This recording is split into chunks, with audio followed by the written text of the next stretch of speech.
Guys welcome back to a new blog. আমি ঋষভ, তোমাদেরকে একটা নতুন ব্লগে স্বাগত জানাচ্ছি। তো সকালবেলা ঘুম থেকে উঠে পড়েছি, চোখ মুখ ধোয়াও হয়ে গেছে। তো চলো এবার ব্রেকফাস্ট করার টাইম, কিন্তু তার আগে হ্যাঁ, ইন্ট্রো।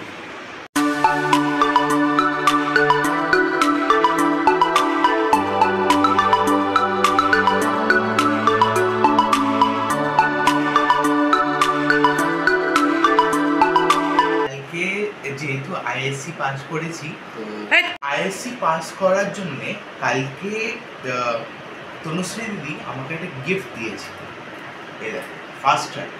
তো দেখি কি গিফট দিয়েছে, দেখি তো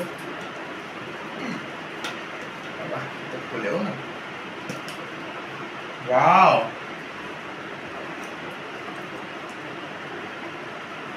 ওয়াও, এটা আমার খুব পছন্দ হয়েছে।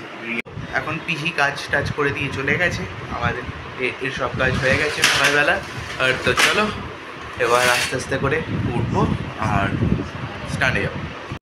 দুপুরবেলার স্নান খাওয়া দাওয়া সেরে পুজো টুজো দিয়ে আমি আর বাবা বেরিয়ে গেছিলাম হচ্ছে একটা কলেজে যাব, কিন্তু তার আগে আমরা এসেছিলাম হচ্ছে ইউএসসিটিতে কিছু কাজ করতে। তো সেখানে কাজটা এখন হয়ে গেছে। এখন আমরা ভাবছি করুণাময়ী যাব, সেখান থেকে বাস ধরে মুকুন্দপুর যাব। বাট সেটা হবে নাকি এখানে বাস আসবে সেটা দেখতে হচ্ছে।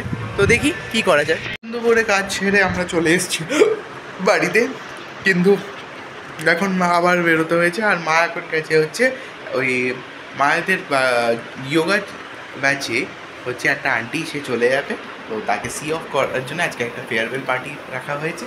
সো মা সেখানেই গেছে আর এখন আমরাও বেরোবো। তো চলো বেরোনো যাক। এত কিছু খাটনি করার পরে এবার বাড়িতে চলে এসেছি, আর ভালো লাগছে না। মাও আজকে, মা এদিকে ধরো, কেমন কোন কাটালে? তো ঠিক আছে, মা আর আমি বাবা উঠছে, ফ্রেশ হবো। তো চলো।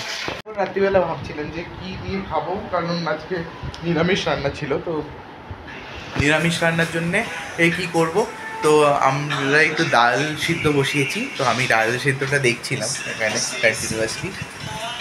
তো এখন মাও চলে এসছে, মা দেখছি।